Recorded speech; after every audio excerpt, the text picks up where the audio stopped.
We gotta do some type of signal here.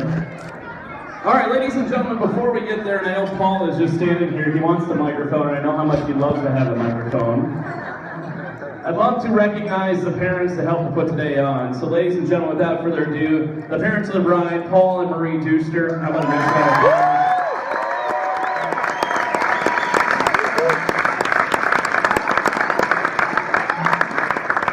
And the mother of the groom, Penny Splinter.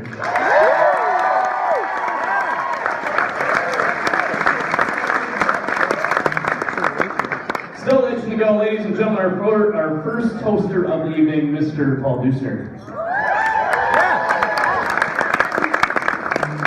Thank you, AJ.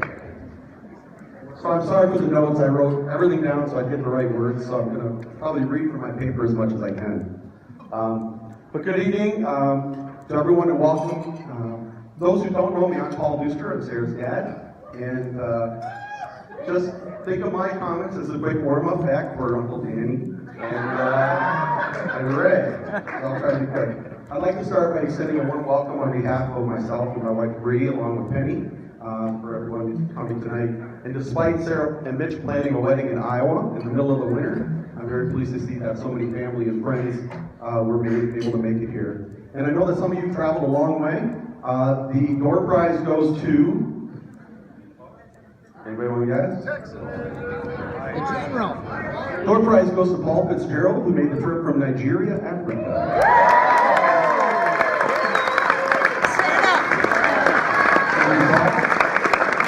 And thank you all for coming out to celebrate this special occasion. So everybody knows Sarah is a planner. We heard that at the ceremony today. She wasn't always as disciplined a planner as she is now. In fact, she couldn't even decide exactly how to come into the world.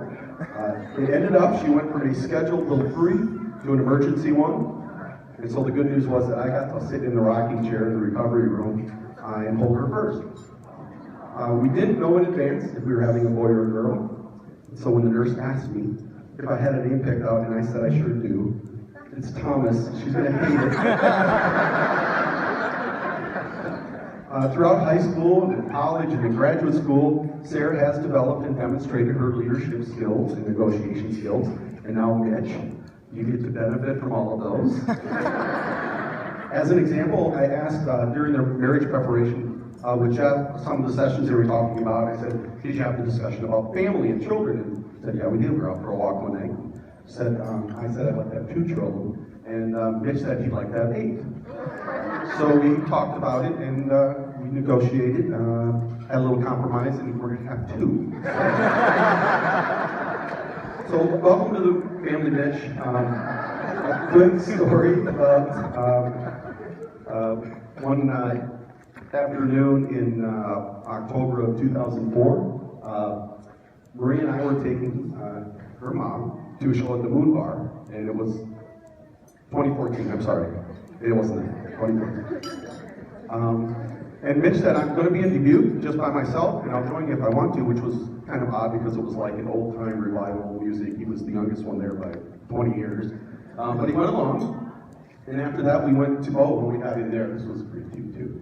We walked into the bar, and security stopped Mitch, carded him, and Grandma just looked over her shoulder and said, I like him young.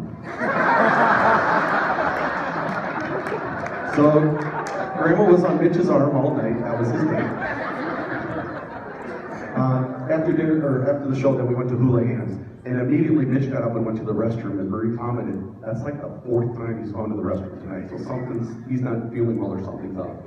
And when he came back, he did say, I came to Dubuque this afternoon to ask you for your blessing to ask Sarah to marry me. And Grandma immediately said, absolutely. And Marie said, that would be wonderful, yes. And Mitch just said, that's 2 out of 3, that's all I need.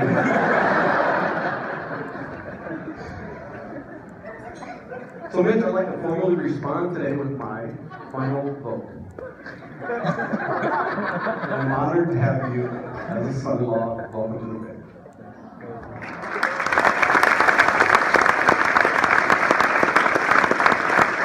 The wedding is a time of joy and fun, when family and friends gather to see off the happy couple and start their new life. But it's also a time, too, when our thoughts inevitably turn to those who have watched over you both watched you grow, those who have loved you and would be happy to see here and see you share all this happiness. And sadly, it's not possible for everyone that we love to be with us today, including, I'm just going to name a few here, Terry Payne, Sarah's uncle, Mary and Richard Barton, Mitch's grandparents, Fabian and Lucille Duster, Sarah's grandparents, Papa Tom Thane, Sarah's grandfather, and Christopher Splinter, Mitch's dad. Mitch, I never got a chance to meet your dad, but I've heard some great memories, and over the course of the last weeks and months as we prepared, I've read some of the memorials that they wrote and messages to you, and talking to friends and family here, and I heard things like loyal friend, characteristics Christopher had, love for his children, a practical joker, a great leader, and I see those same characteristics in you. So in a way, I can feel like I have met your dad tree. And Mitch, I hope I can continue to be a role model and provide solid advice for you.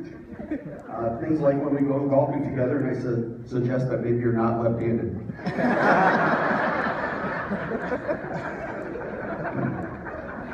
So finally, it's customary on those occasions to offer the happy couple some worldly advice on marriage. And so Marie and I talked about this. And after our 27 years of marriage, we came up with neither of you will ever be perfect, but you can be perfect for each other. A successful marriage is not about finding a person you can live with, but finding a person you cannot live without.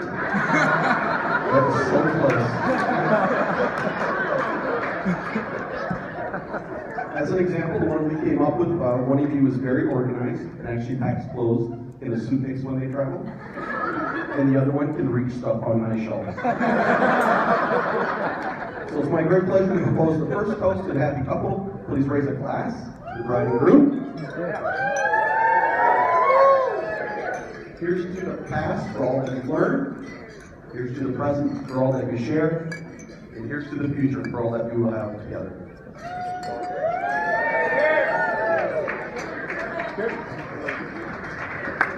Oh, nice round of applause for Paul.